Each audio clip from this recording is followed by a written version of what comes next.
ക്രൂശിക്കപ്പെട്ട ക്രിസ്തുവിനെ പ്രസംഗിക്കുന്നു. ദൈവത്തിന് സ്തോത്രം. ആസിയിലെ 7 സഭകൾക്കുള്ള ദൂതാണ് നമ്മുടെ പഠനത്തിനും ധ്യാനത്തിനുമായി ഇപ്പോൾ നമുക്ക് ലഭിച്ചിരിക്കുന്നത്. വെളിപ്പാട് പുസ്തകം 2-ാം അധ്യായത്തിൽ 3-ാം അധ്യായത്തിൽ നിറഞ്ഞു നിൽക്കുന്നത് 7 സഭകൾക്കുള്ള ദൂതാണ്. 7 സഭകൾ, ഏഷ്യ മൈനറിലുള്ള 7 സഭകൾക്ക് ദൈവത്തിൻ്റെ പരിശുദ്ധാത്മാവ് നൽകുന്ന ദൂത്. ഒന്നാമത്തെ സഭ എഫേസോ സഭ. ആ സഭയ്ക്ക് അയച്ച ദൂത് നാം ചിന്തിച്ചു, നാം പഠിച്ചു, നാം ധ്യാനിച്ചു. കുറേയേറെ കാര്യങ്ങൾ നമുക്ക് മനസ്സിലായതിൽ ഏറ്റവും പ്രധാനമായി നമ്മുടെ ഹൃദയത്തിൽ തൊട്ടത്, നിൻ്റെ ആദ്യ സ്നേഹം വിട്ടുകളഞ്ഞു എന്ന ഒരു കുറ്റം നിന്നെക്കുറിച്ച് പറയുവാനുണ്ട്. ആദ്യ സ്നേഹം വിട്ടുകളഞ്ഞു. ആദ്യ സ്നേഹം ഉണ്ടായിരുന്നു, ഒരു അനന്തമായ സന്തോഷം, അവാച്യമായ അനുഭൂതി, ആനന്ദാനുഭൂതി. ദൈവത്തിൻ്റെ വചനത്തിൻ്റെ ആ ആത്മലഹരിയിൽ നാം സന്തോഷിച്ച് ആർത്തതായൊരു സമയം, ആദ്യ സ്നേഹം. ആ ആദ്യ സ്നേഹം നഷ്ടപ്പെട്ടു പോയി എന്നാണ് ദൈവത്തിൻ്റെ ആത്മാവ് കാണിച്ചു തന്നത്. എഫേസോ സഭ നമുക്കുമുള്ള ദൂത് തന്നെയാണ്. നമ്മിൽ അനേകരുടെ ആദ്യ സ്നേഹം നഷ്ടപ്പെട്ടു പോയി. വചനം പറഞ്ഞുകൊണ്ടിരിക്കുമ്പോൾ ചിലരുടെ മേൽ ദൈവത്തിൻ്റെ പരിശുദ്ധാത്മാവ് ചെല്ലുന്നത് കാണാം. പരിശുദ്ധാത്മാവ് ശക്തമായി അവരുടെ മേൽ ചെന്ന് അടിക്കുന്നതും അവിടെ തീ കത്തുന്നതും കാണാം. ആത്മാവിൻ്റെ കാഴ്ചയാണ്. എന്നാൽ മുമ്പ് വന്നുകൊണ്ടിരുന്ന പല ആളുകളിലും ആ തീ ചെല്ലുന്നില്ല. മുമ്പ് വന്നുകൊണ്ടിരുന്ന പല ആളുകളും വചനം കേൾക്കുന്നുണ്ട്, കേട്ട് തഴപ്പിച്ചതായ കാര്യമല്ലേ, അതുകൊണ്ടാണ് ഒരുപക്ഷെ അവരുടെ ഹൃദയത്തിനൊരു ഉത്സാഹം വരാത്തത്. ഇതൊക്കെ എത്ര ഞാൻ കേട്ടതാണെന്നാണ് അവരുടെ ചിന്ത, ഇതൊക്കെ എനിക്കറിയാവുന്ന കാര്യങ്ങളില്ലേ എന്നാണ് ചിന്ത. അതുകൊണ്ട് പരിശുദ്ധാത്മാവിൻ്റെ വചനത്തെ തടയുകയാണ്. വചനം നിങ്ങളിലേക്ക് കടന്നു വരുന്നില്ല. എപ്പോഴും തുറന്ന മനസ്സോടുകൂടി ഇരിക്കുക. എപ്പോഴും കർത്താവേ, ഇന്നെനിക്കൊരു പുതിയ അനുഭവം തരണമേ എന്നാണ് പ്രാർത്ഥിക്കേണ്ടത്. ഇന്നെനിക്കൊരു പുതിയ അനുഭവം തരണം. ഇത്ര കാലവും ഈ കാലങ്ങൾ ഇത്രയും ലഭിച്ച അനുഭവമല്ല, ഒരു പുതിയ അനുഭവം. ഇനി ഇതുവരെ അനുഭവിക്കാൻ കഴിയാത്തതായ ഒരു പുതിയ അനുഭൂതി, ഒരു പുതിയ സന്തോഷം, അത് നീ തരണമേ നിങ്ങൾ പ്രാർത്ഥിക്കണം. അങ്ങനെ പ്രാർത്ഥിക്കുമ്പോഴാണ് ദൈവത്തിൻ്റെ പരിശുദ്ധാത്മാവ് നിങ്ങളിലേക്ക് കടന്നു വരുന്നത്. പരിശുദ്ധാത്മാവ് വരും. എവിടെ യാചിക്കുന്നുവോ അവിടെ പരിശുദ്ധാത്മാവ് വരും. യാചിക്കുന്നവർക്ക്, പ്രാർത്ഥിക്കുന്നവർക്ക്, കാത്തിരിക്കുന്നവർക്ക്, ഒരുങ്ങുന്നവർക്ക് അവർക്ക് പരിശുദ്ധാത്മാവ് ലഭിക്കും. അതുകൊണ്ട് നിങ്ങൾ വചനം കേൾക്കാൻ ഇരിക്കുമ്പോഴെല്ലാം ഈ ആത്മാവിന് വേണ്ടി ദാഹിച്ചുകൊണ്ടിരിക്കണം. ആത്മാവിന് വേണ്ടി, പരിശുദ്ധാത്മാവിന് വേണ്ടി ദാഹിക്കണം. കർത്താവേ, ഇന്നെനിക്കൊരു പുതിയ അനുഭവം തരണമെന്ന് പ്രാർത്ഥിക്കണം. ആദ്യ സ്നേഹം നഷ്ടപ്പെട്ടു പോയി. കർത്താവേ, ഒരു പുതിയ അനുഭവം തരണം, ആദ്യ സ്നേഹത്തിലേക്ക് മടക്കിക്കൊണ്ട് വരണം. ആദ്യം ഉണ്ടായിരുന്ന ആ എരിവും തീഷ്ണതയും ഉണർവും ആത്മീയ ചൈതന്യവും ഇന്നുണ്ടോ? ചിന്തിച്ച് നോക്കിയാൽ അറിയാം. അന്നുണ്ടായിരുന്ന സ്തുതിയുടെ മഹത്വകരമായ അനുഭവം ഇന്നുണ്ടോ? ഇല്ല, പലർക്കും ഇല്ല. എല്ലാവർക്കും അല്ല, പലർക്കും ഇല്ല. അന്നുണ്ടായിരുന്ന ആത്മാവിൻ്റെ തീക്ഷ്ണത ഇന്നുണ്ടോ? ഇല്ല, പലർക്കും ഇല്ല. ആത്മാവിൻ്റെ ആ തീയിൽ കത്തിയെരിഞ്ഞൊരു സമയം ഉണ്ടായിരുന്നില്ലേ ഒരു സമയത്ത്? ഇന്ന് ഭാഗ്യവശാൽ ഈ അടുത്ത കാലങ്ങളിലായി വന്നുകൊണ്ടിരിക്കുന്ന ആളുകൾക്ക് അത് കിട്ടുന്നുണ്ട്, അവർക്ക് അത് ലഭിക്കുന്നുണ്ട്. പുതുമയായിട്ട് അവർക്ക് ദൈവത്തിൻ്റെ സന്ദേശം കിട്ടുന്നു. നൂതന സന്ദേശം, പുതിയ സന്ദേശം കിട്ടുന്നുണ്ട് ഇന്ന്. ദൈവത്തിന് സ്തോത്രം. രണ്ടാമത്തെ സഭ സ്മുർണ സഭയാണ്. സ്മുർണ സഭ, ആ സഭ പീഡിത സഭയാണ്. പീഡിത സഭ. എന്നും പീഡ, എന്നും ദുരിതം, എന്നും പ്രശ്നം. എല്ലാ വിധത്തിലും അവർക്ക് സമൂഹത്തിൽ നിന്ന് വെല്ലുവിളികൾ നേരിടുകയാണ്. രണ്ടാമത്തെ സഭ. ഈ സ്മുർണ സഭ പീഡ അനുഭവിക്കുമ്പോഴും കർത്താവ് അവരെ നോക്കി സന്തോഷിക്കുകയാണ് ചെയ്യുന്നത്. പീഡ അനുഭവിക്കുന്നതിലല്ല, പീഡ ഉണ്ടായിട്ടും അവർ ഉറച്ചു നിൽക്കുന്നല്ലോ എന്നുള്ളതിൽ. ഇതൊരു വലിയ ലാഭമാണത്. പീഡ അനുഭവിക്കുന്നു, ഈ ജനം പീഡ അനുഭവിക്കുന്നു, അവർ ദുരിതം അനുഭവിക്കുന്നു. പക്ഷേ എങ്കിലും അവർ വിശ്വാസം കൈവിടിയുന്നില്ലല്ലോ. അവർ എങ്കളുടെ വിശ്വാസം നിഷേധിച്ചിട്ടില്ലല്ലോ. അവർ ആ പീഡയുടെ മധ്യത്തിലും അവർ നിത്യനായി ദൈവത്തെ സ്നേഹിക്കുന്നുണ്ടല്ലോ. ഇത് കണ്ട് കർത്താവ് സന്തോഷിക്കുന്നു. കർത്താവിന് ഉള്ളം കുളിർക്കുന്നു. ദൈവത്തിന് സ്തോത്രം. അതുകൊണ്ട് കർത്താവ് പറഞ്ഞു, നീ സഹിപ്പാനുള്ളത് പേടിക്കേണ്ട, സഹിപ്പാനുള്ളത് പേടിക്കേണ്ട. 10 ദിവസം നിങ്ങൾക്ക് ഉപദ്രവം ഉണ്ടാകും. പിശാച് നിങ്ങൾ ചിലരെ തടവിലാക്കുവാൻ പോകുന്നു. 10 ദിവസം നിങ്ങൾക്ക് ഉപദ്രവം ഉണ്ടാകും. മരണപര്യന്തം വിശ്വസ്തനായിരിക്കുക. സ്മരണാസഭയോട് പറയുന്ന ദൂത് വളരെ മനോഹരമായ ദൂതാണ്. ഇത് നിശ്ചിത കാലയളവിലേക്കുള്ള പീഡയുള്ളൂ, പേടിക്കേണ്ട. കുറച്ച് കാലത്തേക്ക് മാത്രം. 10 ദിവസം നിനക്ക് ഉപദ്രവം ഉണ്ടാകും. ഒരു ചെറിയൊരു കാലയളവ്, അത്രയേ ഉള്ളൂ. അത് നീ വിശ്വസ്തയോടെ നേരിട്ട് കൊള്ളണം. പീഡ വരുമ്പോൾ നീ വാടിപ്പോകരുത്. പീഡയും എതിർപ്പും വരുമ്പോൾ നീ വളഞ്ഞു പോകരുത്, താണു പോകരുത്, നീ ക്ഷീണിച്ചു പോകരുത്. പീഡ വരുമ്പോൾ നീ കൂടുതൽ കർമ്മോത്സുകനാകുക, കൂടുതൽ പ്രവർത്തനക്ഷമതയുള്ളവനായി തീരുക, കൂടുതൽ കരുത്തനായി തീരുക, ആത്മവീര്യമുള്ളവനായി തീരുക. പീഡ വരുമ്പോൾ നീ ആത്മാവിൽ എരിയുന്നവനായി, കത്തിയെരിയുന്നവനായി തീരുക. ദൈവത്തിന് സ്തോത്രം. മരണപര്യന്തം വിശ്വസ്തനായിരിക്കുക. എന്നാൽ ഞാൻ ജീവകിരീടം നിനക്ക് തരും, പ്രതിഫലം കിട്ടുമെന്ന് പറയുന്നത്. പീഡയുണ്ട്, എല്ലാ കാലത്തും എക്കാലത്തും വിശ്വാസികൾക്ക് പീഡയുണ്ട്. ഇന്നുമില്ലേ? പക്ഷേ നീ സഹിപ്പാനുള്ളത് പേടിക്കേണ്ട. സഹിപ്പാനുള്ളത് പേടിക്കേണ്ട. അവിടെ ധീരതയോടെ നിൽക്കാൻ സാധിച്ചാൽ ജീവകിരീടം ലഭിക്കും. എതിർപ്പുകളെ അല്പം പോലും ഗവനിക്കാതെ ക്രിസ്തുവിൻ്റെ പാതാരവിന്ദങ്ങളെ പിന്തുടർന്ന് നിങ്ങൾ മുന്നോട്ട് പോയാൽ നിങ്ങൾക്ക് ജയം ലഭിക്കും, നിങ്ങൾക്ക് അനുഗ്രഹം ലഭിക്കും, നിങ്ങൾക്ക് സമൃദ്ധി ലഭിക്കും. ഇത് ഉറപ്പാണ് ഈ കാര്യം. പ്രിയപ്പെട്ടവരെ, നിങ്ങളാരും പതറരുത്. പീഡകൾ വരും, ഒന്നും വരും, പ്രശ്നങ്ങളൊന്നും വരും. ആരും ചാഞ്ചാടരുത്, ചഞ്ചലപ്പെട്ടു പോകരുത്. ഇന്ന് കോതമംഗലം പള്ളിയിൽ കൊണ്ടുപോയി മാമോദിസ നടത്തിയാൽ പ്രത്യേക അനുഗ്രഹം, പരുമലപ്പള്ളിയിൽ കൊണ്ടുപോയാൽ പ്രത്യേക അനുഗ്രഹം കൊച്ചിനെ മാമോദിസ നോക്കുന്നതിന്. ഇടവപ്പള്ളിയിൽ പോരാ, കോതമംഗലത്തോ അല്ലെങ്കിൽ പരുമലയോ ഈ കൊണ്ടുപോയി മാമോദിസ നോക്കിയാൽ അനുഗ്രഹം വിചാരിക്കുന്ന കാലം. എത്ര വിഡ്ഢിത്തമാണ് ഈ കാര്യങ്ങളെല്ലാം, എത്ര പ്രാകൃതമാണ് ഈ ചിന്താഗതികളെല്ലാം. നിങ്ങളും ചിലർ അങ്ങനെ ചിന്തിക്കുന്നവരുണ്ടാവില്ലേ? ഇങ്ങനെയെല്ലാമുള്ള അബദ്ധവിശ്വാസത്തിൽ പോകുന്ന ജനത്തെ സത്യത്തിൽ നടത്താൻ ശ്രമിക്കുകയാണ് നമ്മൾ. സത്യത്തിൽ, സത്യവിശ്വാസം, ക്രിസ്തുവിലാണ് വിശ്വാസം. ഇന്നും രാഹുകാലം നോക്കിക്കൊണ്ട് വിവാഹം നടത്തുന്ന ആളുകളുണ്ട്, രാഹുകാലം നോക്കുന്നു. ഇന്നും കണിയാൻ വിളിച്ച് രാശി വയ്ക്കുകയും കവടി നിരത്തുകയും ചെയ്യുന്ന ആളുകളുണ്ട്. ആഭിചാരങ്ങൾ, മന്ത്രവാദങ്ങൾ, സ്തുതിരപ്രയോഗങ്ങൾ. എന്നിട്ട് പള്ളിയിൽ ഒന്ന് ദൈവമേ നീ പരിശുദ്ധനാവെന്ന് ചൊല്ലുകയും ചെയ്യും. പ്രിയപ്പെട്ടവരെ, ഇങ്ങനെയുള്ള അബദ്ധങ്ങളിലും ദുരാചാരങ്ങളിലും അന്ധവിശ്വാസങ്ങളിലും മുഴുകിക്കിടക്കുന്ന ഒരു ജനത്തിന് ഇന്ന് ക്രിസ്തുവിനെ നൽകാനാണ് നമ്മെ കർത്താവ് ആഗ്രഹിക്കുന്നത്. ക്രിസ്തുവിനെ നൽകുന്നവരായിത്തീരണം, ക്രിസ്തുവിനെ നൽകുന്നവരായിത്തീരണം. അന്ധവിശ്വാസങ്ങളിൽ നിന്ന് മോചനം പ്രാപിക്കണം. അതിനാണ് ഒരു തിരുത്തൽ ശക്തി ഈ സഭയിൽ ആവശ്യമാണെന്ന് പറയുന്നത്. ഒരു തിരുത്തൽ ശക്തി, ഒരു കറക്ഷൻ ടീം. നിങ്ങൾക്ക് മനസ്സിലാകുമോ? ഒരു തിരുത്തൽ ശക്തി ആവശ്യമാണ്. ഇത് ചിലർ കേൾക്കുമ്പോൾ അവരുടെ ഹൃദയത്തിൽ ബോംബ് പൊട്ടുന്ന അനുഭവം ഉണ്ടാകും. അത് സ്നേഹത്തിൻ്റെ ബോംബാണ്, സ്നേഹത്തിൻ്റെ ബോംബാണ്, വിപ്ലവത്തിൻ്റെ ബോംബാണ്, ആത്മീയ വിപ്ലവത്തിൻ്റെ ബോംബ്. ദൈവത്തിന് സ്തോത്രം. നിങ്ങളാരും തെറ്റായ വഴിയിൽ കൂടി ഇനി പോകരുത്. നിങ്ങൾ ക്രിസ്തുവിനെ നോക്കി യാത്ര ചെയ്യണം. ഒരു കൂട്ടായ്മയെ നോക്കിയല്ല നിങ്ങൾ പോകേണ്ടത്. ഈ വചനം പറയുന്നത് എന്നെയും നോക്കിയല്ല നിങ്ങൾ പോകേണ്ടത്, മറ്റാരെയും നോക്കിയല്ല നിങ്ങൾ പോകേണ്ടത്. നിങ്ങൾ പോകേണ്ടത് ഗോകുൽത്തായിലെ കുരിശിൽ വെച്ച് രക്ഷകനായ ക്രിസ്തുവിനെ നോക്കിയാണ് പോകേണ്ടത്. ക്രിസ്തു എന്ത് പഠിപ്പിച്ചു, ക്രിസ്തു എന്ത് തന്നു? ദൈവത്തിന് സ്തോത്രം. പ്രിയപ്പെട്ടവരെ, പെട്ടെന്ന് ഒരു അന്ധവിശ്വാസത്തെ കടവൊഴുകി അറിയാൻ സാധ്യമല്ല. നിങ്ങൾ ചിന്തിക്കൂ, നിങ്ങൾ ബുദ്ധിയുള്ളവരാണല്ലോ, ചിന്തിക്കൂ. ഇന്നത്തെ അന്ധവിശ്വാസങ്ങൾ മാറേണ്ടത് ആവശ്യമല്ലേ? അബദ്ധാചാരങ്ങൾ മാറേണ്ടത് ആവശ്യമല്ലേ? സമൂഹത്തിൻ്റെ ഒരു ഉണർവ് കിട്ടേണ്ടത് ആവശ്യമല്ലേ? ഏതാണ് ഉണർവ്? മനുഷ്യൻ്റെ ഹൃദയം ശുദ്ധമാകുക, ഹൃദയം സംശുദ്ധമായി തീരുക, ഹൃദയം വിശുദ്ധമായി തീരുക, ഹൃദയത്തിലെ മലിന മോഹങ്ങൾ മാറുക, മ്ലേച്ഛതകൾ മാറുക, ഹൃദയത്തിലെ തിന്മകൾ മാറുക, കോപവും വാശിയും വൈരാഗ്യവും പിണക്കവും മാറുക, അഭിപ്രായ വ്യത്യാസങ്ങൾ മാറുക, ഭിന്നതകൾ മാറുക, ഐക്യം പുലരുക, സ്നേഹം പുലരുക. സ്നേഹമാണ് മതം. സ്നേഹമാണ് ഏത് മതത്തിൻ്റെയും ഏറ്റവും സനാതനമായ ഉദ്ദേശം, ഏറ്റവും അനുഗ്രഹീതമായ ഉപദേശം. അതാണ് സ്നേഹം. സ്നേഹത്തിൽ നിന്ന് ഉദിക്കുന്നു ലോകം, സ്നേഹത്താൽ വൃദ്ധി നേടുന്നു എന്നാണ് കുമാരനാശാൻ കൊണ്ട് പറഞ്ഞത്. കുമാരനാശാൻ, സ്നേഹത്തിൽ നിന്ന് ഉദിക്കുന്നു ലോകം, സ്നേഹത്താൽ വൃദ്ധി നേടുന്നു. സ്നേഹം താൻ ശക്തി ജഗത്തിൽ. ഈ ലോകത്തിലെ ശക്തി, ഏറ്റവും വലിയ ശക്തി സ്നേഹമാണെന്നാണ് കുമാരനാശാൻ പാടിയത്.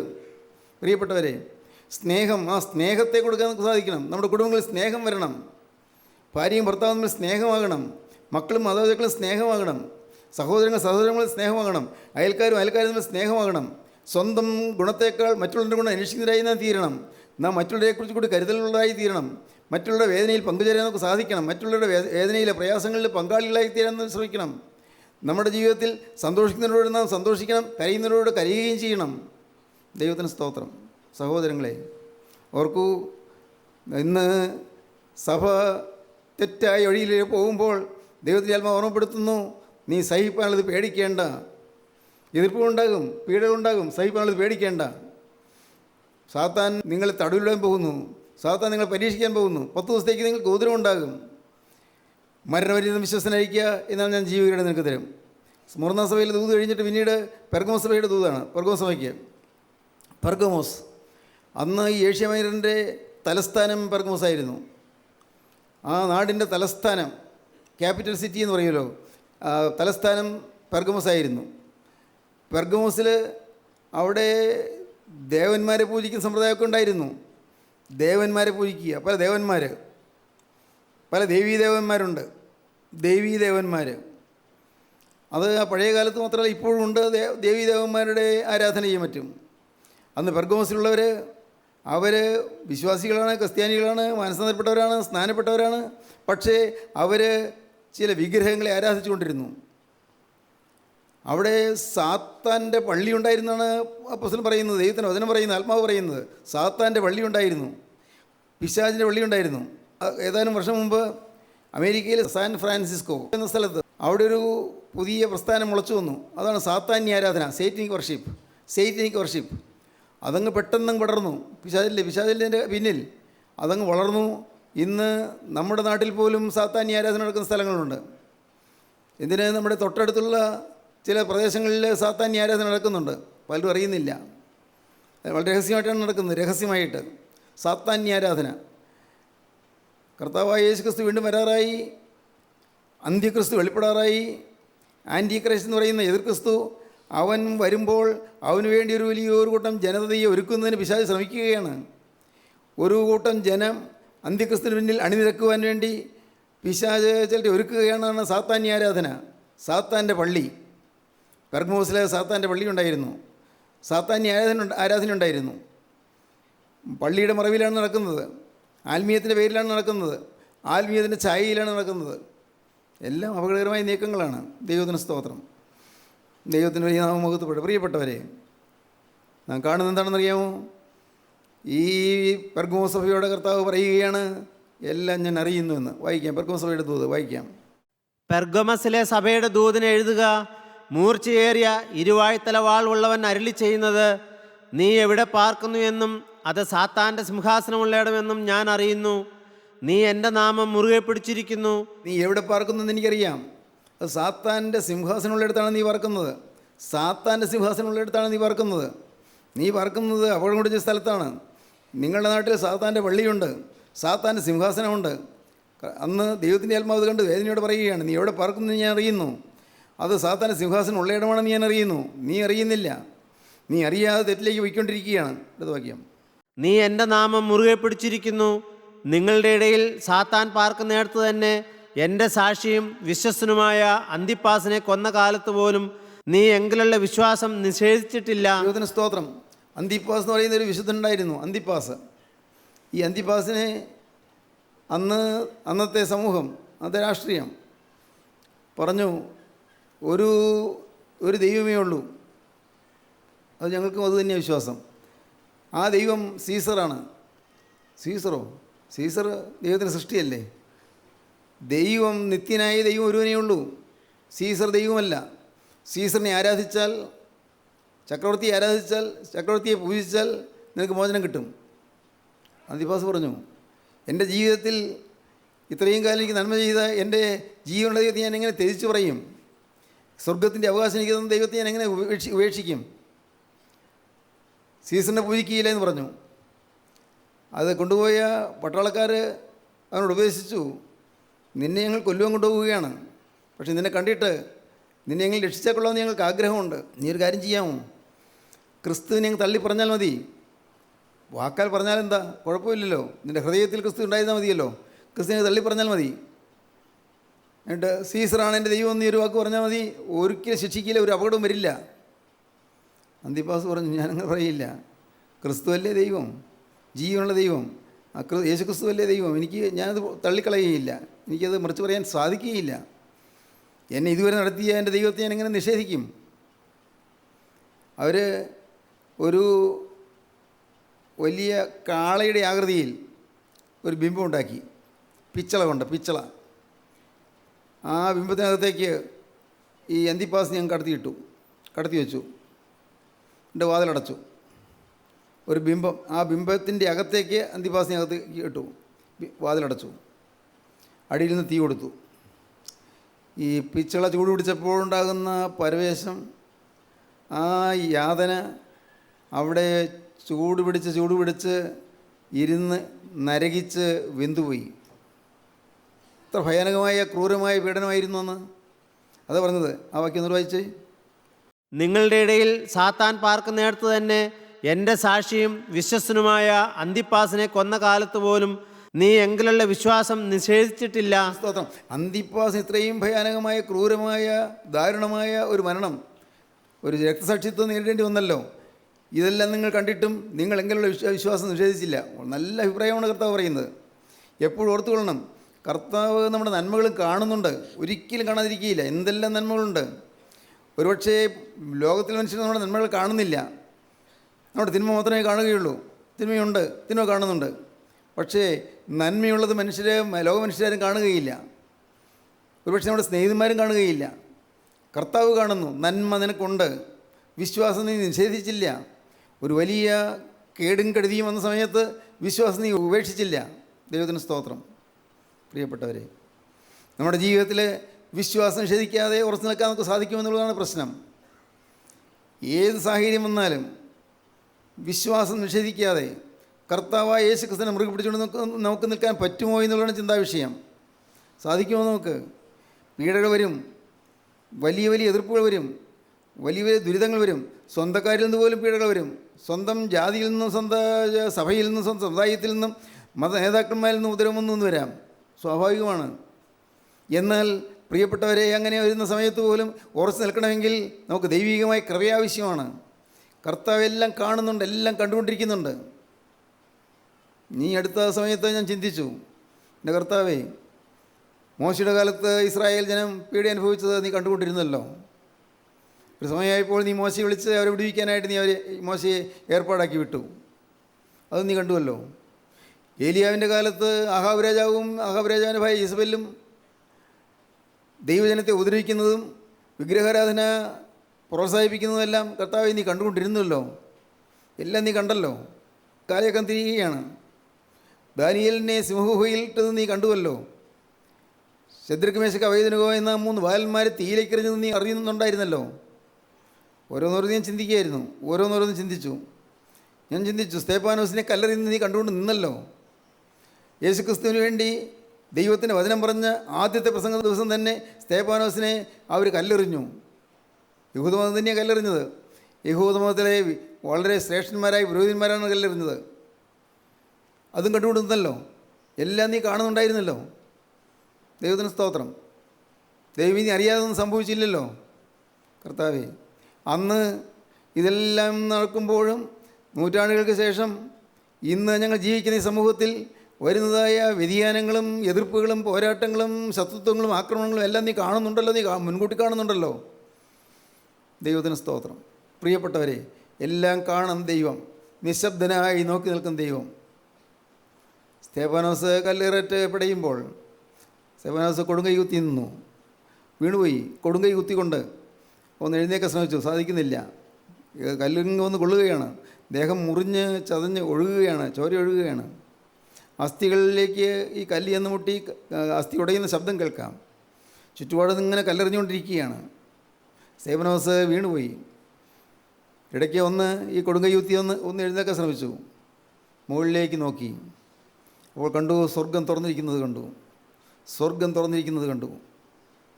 കർത്താവായ യേശുക്രിസ്തു പിതാവിൻ്റെ വലത്തുഭാഗത്ത് എഴുന്നേറ്റ് നിൽക്കുന്നതും കണ്ടു. പിതാവിൻ്റെ വലത്തുഭാഗത്തിരിക്കുന്ന പുത്രൻ തമ്പുരാൻ എഴുന്നേറ്റു നിൽക്കുന്നു. തൻ്റെ പ്രിയപ്പെട്ട വിശ്വാസി കല്ലേറ് കൊണ്ട് പിടയുന്നത് കണ്ടുകൊണ്ട് കർത്താവിന് ഇരിക്കാൻ സാധ്യമല്ല. കർത്താവ് നോക്കിക്കൊണ്ട് നിൽക്കുകയാണ്. പിന്നെന്താ കർത്താവ് കൈയെടുക്കാത്തത്? എറിയുന്നവർ തടയാത്തത് എന്താണ്? ദൈവത്തിന് സ്തോത്രം. എല്ലാം നന്മയ്ക്ക്.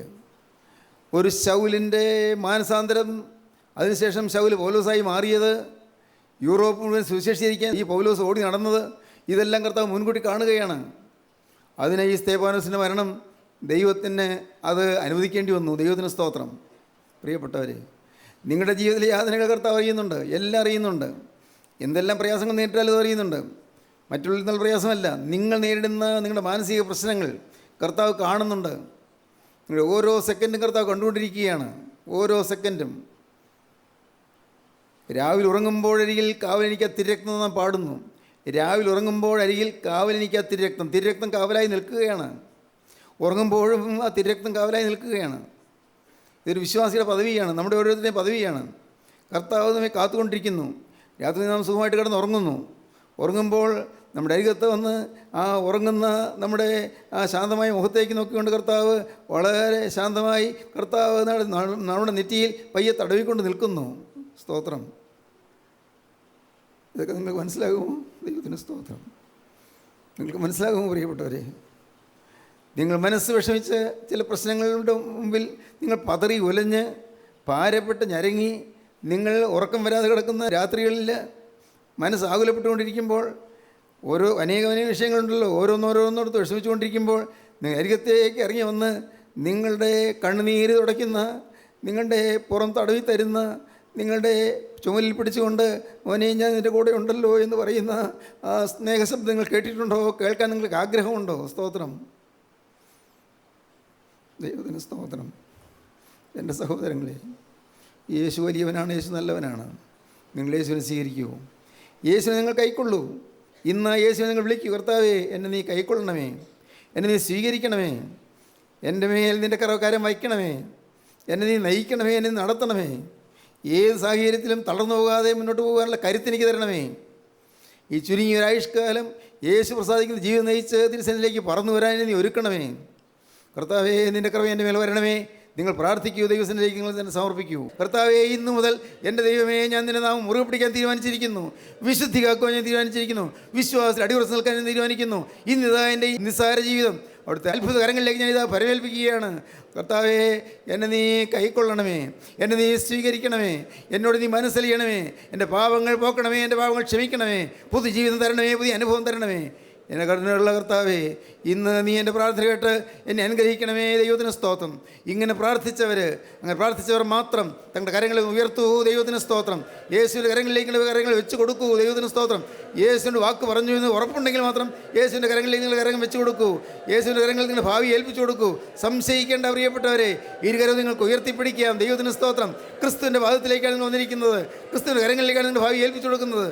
ക്രിസ്തുവിനോട് നിങ്ങൾ പറയുക, യേശുവേ ഞാൻ പാവിയായ ഒരു മനുഷ്യൻ, എന്നാൽ ഇന്നു മുതൽ ഞാൻ വിശുദ്ധനായി ജീവിക്കും. Hallelujah, hallelujah, hallelujah. ജീവനുള്ള ദൈവമേ, കരുണയുള്ള കർത്താവേ, അവിടെ നിങ്ങളുടെ കൂടെ ഉള്ളതിനായി നന്ദിയോടെ സ്തോത്രം. അപ്പോൾ അവിടുന്ന് ഉള്ളു തുറന്ന് നിങ്ങളോട് പറഞ്ഞ വാക്കുകൾക്കായി നന്ദിയോടെ സ്തോത്രം. അവിടുത്തെ മഹത്വമേറിയ തിരുവചനങ്ങൾക്കായി നന്ദിയോടെ സ്തോത്രം. അവിടുത്തെ പ്രിയജനമായി ഞങ്ങളെ ഇവിടെ കണ്ടെടുത്തതിനായി നന്ദിയോടെ സ്തോത്രം. അവിടുത്തെ പ്രിയമക്കളായി ഞങ്ങളോട് സ്വീകരിച്ചതിനായി നന്ദിയോടെ സ്തോത്രം. എല്ലാവരെയും അനുഗ്രഹിക്കണമേ കർത്താവേ, എല്ലാവരുടെ മേലും തർക്കരം വെക്കണമേ കർത്താവേ, എല്ലാവരെയും വാഴ്ത്തണമേ കർത്താവേ. അവിടുത്തെ രണ്ടാമത്തെ വരയിൽ പറന്നു വരുന്ന വിശുദ്ധന്മാരെ നിലനിൽപ്പാൻ ഈ ദിനമക്കൾ എല്ലാവരെയും ഒരുക്കണമേ. യേശു ക്രിസ്തുവിൻ്റെ മഹത്വപൂർണ്ണമായ നാമത്തിൽ പ്രാർത്ഥിക്കുന്നു. കൃപയോടെ കേൾക്കണമേ. ആമീൻ.